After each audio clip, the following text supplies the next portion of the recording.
थोड़ा अपसेट लग रही हैं आज।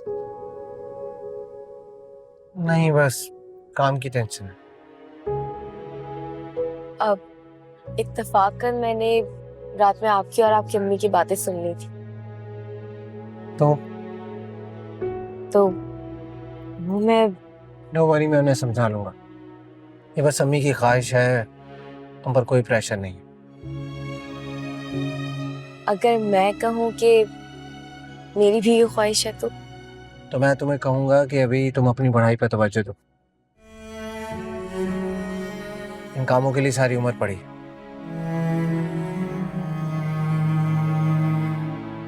मुशी, तुम रो क्यों रही हो? आई एम रियली सॉरी, मेरा ये मतलब नहीं था। शायद मैं ज्यादा रूड हो गया तुमसे। प्लीज प्लीज तुम रोना बंद करो। नहीं नहीं, मुझे आदत है ऐसे रूड बिहेवियर्स की। सिर्फ मेरे पापा ही थे जो मेरा एहसास करते थे, बाकी तो कभी किसी ने मुझे कोई खुशी दी ही नहीं। देखो नौशी, तुम मुझे गलत बात समझ, तुम में ना कोई कमी है और ना ही बुराई। तुम एक बहुत अच्छी लड़की हो और तुम एक बहुत अच्छा लड़का डिजर्व करती हो, लेकिन मेरे पास तुम्हें देने के लिए कुछ नहीं है और शायद किसी के लिए भी कुछ नहीं है। मेरे दिल में किसी और की मोहब्बत है और हमेशा वही रहेगी।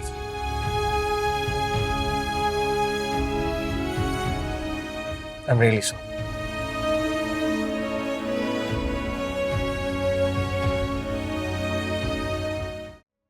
ताई, सच में गुल घर छोड़ के चली गई? मैं तुझसे फारसी में बोल रही हूँ। तो फिर अब? अरे दफा करो मेरी बला से। वैसे भी कौन सा सुकून दिया हुआ था उसने मुझे। रोती सूरत, जब देखो री री री री करती थी। बसने वाली नहीं थी वो।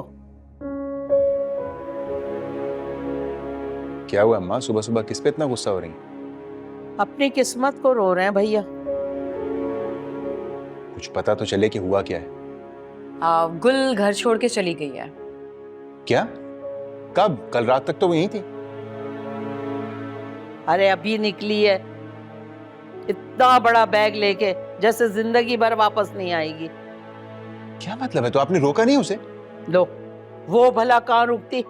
पता नहीं 6 महीने भी कैसे गुजार लिए उसने घर में। शुरू दिन से उसका घर बसाने का कोई इरादा नहीं था। सही कह रही हैं आप। तो और क्या करती वो? उसके साथ जितनी ज्यादतियां हुई है ना इस घर में, बहुत सब्र और तहम्मुल से बर्दाश्त करती आई है वो। लो भैया, सारी दुनिया अपने माँ बाप की वकालत करती है और ये बच्चा देखो, ये हमेशा हमारे मुखालिफ जाता है। मतलब इस दुनिया में सबसे बुरे हम हैं। हफीज भाई कहाँ है? मैं ऑफिस के काम से शहर से बाहर जा रहा हूं, तो प्लीज उनसे रिक्वेस्ट कर लीजिएगा कि वो ऑफिस आ जाएं। अब मैं ऑफिस का सारा काम वहां के लड़कों पे तो छोड़ के जा नहीं सकता। वो बेचारा तो बीवी के हाथों परेशान, पता नहीं कहां कहां धक्के खा रहा होगा। तुम ऐसा करो, अल्लाह के बाद लड़कों पे काम छोड़ के चले जाओ। अब देखो ना, पहले भी तुम ऐसा ही करते आए हो।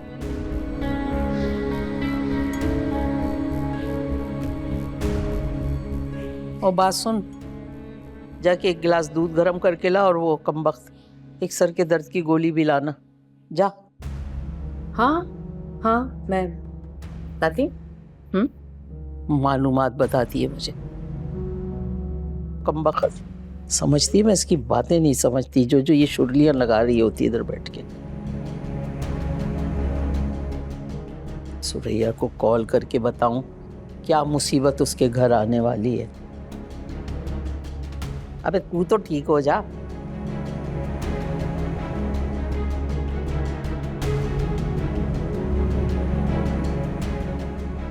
पता नहीं कहाँ गुम है ये लड़की, फोन ही नहीं उठा रही। पता नहीं हमारा सामान तो नहीं ले गई, इतना बड़ा बैग ले गई है वो। कहाँ जा रही हो? आ जाओ, छोड़ देता हूँ। अरे पूरा रोड खाली है, आ जाओ। जा रहे हो या मैं शोर मचा के सबको बुलाऊं? कोई मसला नहीं है, आ जाओ बैठियो। मैंने कहा जाओ यहाँ से। आ जाओ, कोई मसला नहीं है, आ जाओ, मैं रेडी हूँ, आ जाओ। आओ, छोड़ देता हूँ, वैसे भी कोई गाड़ी नहीं है, मसला नहीं। चल चल चल चल। अहमद, तुम? कौन थे ये लोग और तुम यहाँ अकेली क्या कर रही थी सुनसान सड़क पर? मैं रक्षा का इंतजार करी थी, जब मुझे नहीं मिला तो मैंने कहा शायद आगे से मिल जाएगा। घर तो बहुत पीछे रह गया है और यहाँ कोई पब्लिक सवारी मिलेगी भी नहीं। आओ मैं तुम्हें छोड़ा। नहीं, मुझे अम्मा के घर जाना है। हाँ तो मैं वहाँ छोड़ आता हूँ तुम्हें। चलो बैठो।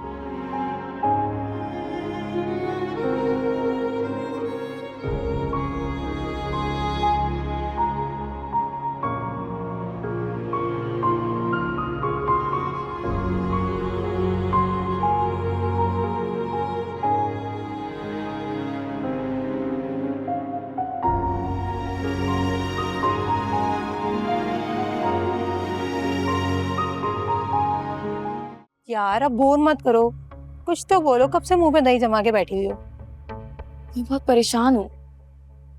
इतनी आसानी से अहमद ने मुझे ठुकरा दिया। क्या इतनी फिजूल हूँ मैं?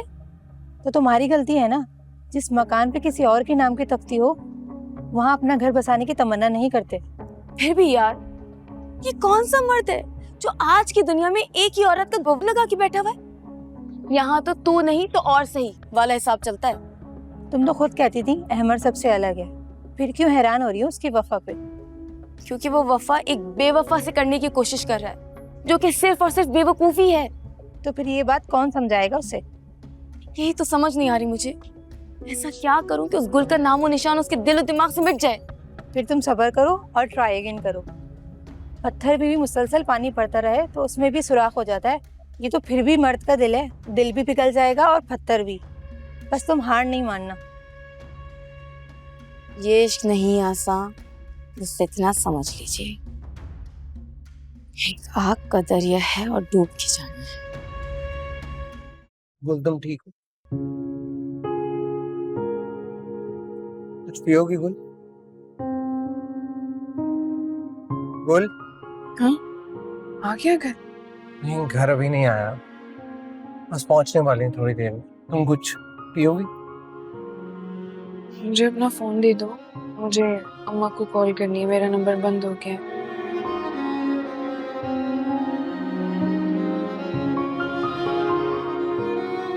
पासवर्ड लगा हुआ है। वही है पहले वाला। मुझे याद नहीं।